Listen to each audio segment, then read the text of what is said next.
A quote from The Well. Sometimes being a human is hard, but having the resources, skills, and support you need to maneuver through life while living in a body can make the difference between surviving and thriving. Before arriving at our first school called Harpswell, we were given an article about Sam Yang Mao, a woman who turned her pain into purpose. Learning her story, it was an honor to stand beside this phenomenal woman who at the age of 11 witnessed most of her family die during the Khmer Rouge. After years of suffering and near death from starvation, determined to survive, she escaped to Thailand, only to be captured and locked up in a horrid concentration camp. Over the next decade, her future seemed grim, but freedom came. Instead of allowing her past to destroy her, she took a stand to make a difference. She became an authority on women's empowerment. At Harpswell, she teaches young women that no matter what life throws their way, they have to keep working and shaping for a better future. It was humbling to be a part of what True Body brought to such a wonderful group of young women. Stacy even got surprised for her birthday. To learn more about Sam Yang's story, click on the attachment in the information section of this site.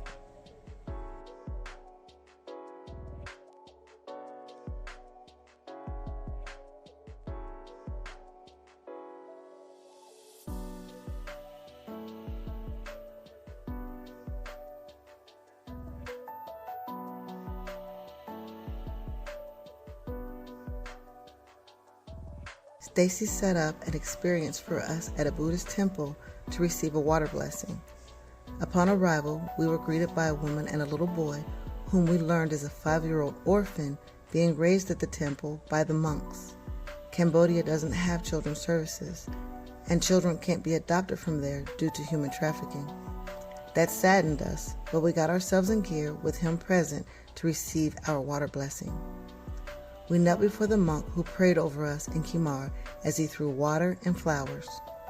Then we received a bracelet as a reminder to be calm, compassionate, considerate, and beautiful. Next, we had to change for a water blessing. I was totally unprepared for what was to come. The 5 of us sat down in our smocks with our heads bowed. Even though it was hot out, cold water hitting you in the head and running down your back is a shock to the system. But that was only the beginning.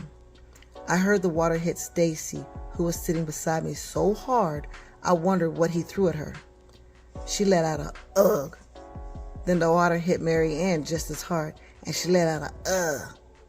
I tensed up waiting for my turn, still wondering what he threw at them. Funny, he waited until I relaxed to unleash the power blow of water against the back of my neck and head. I laughed because we made a song from ooh, ah, ugh, with every hard blow of water. Cammy and Leela didn't make a sound. I wondered if they were getting blasted at all.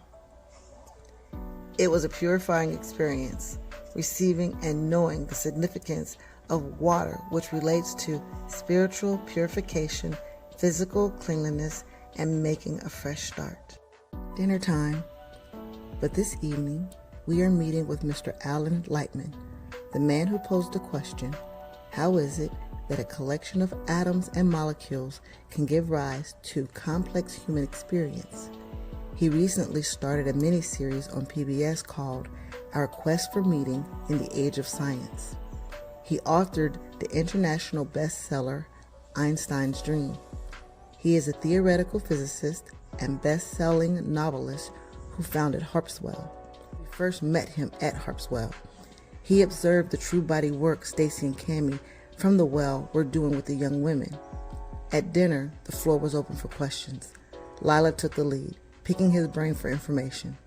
Listening to the questions and hearing the answers was interesting, but the most interesting was how in tune he was about each of us as he asked who we are and our stories.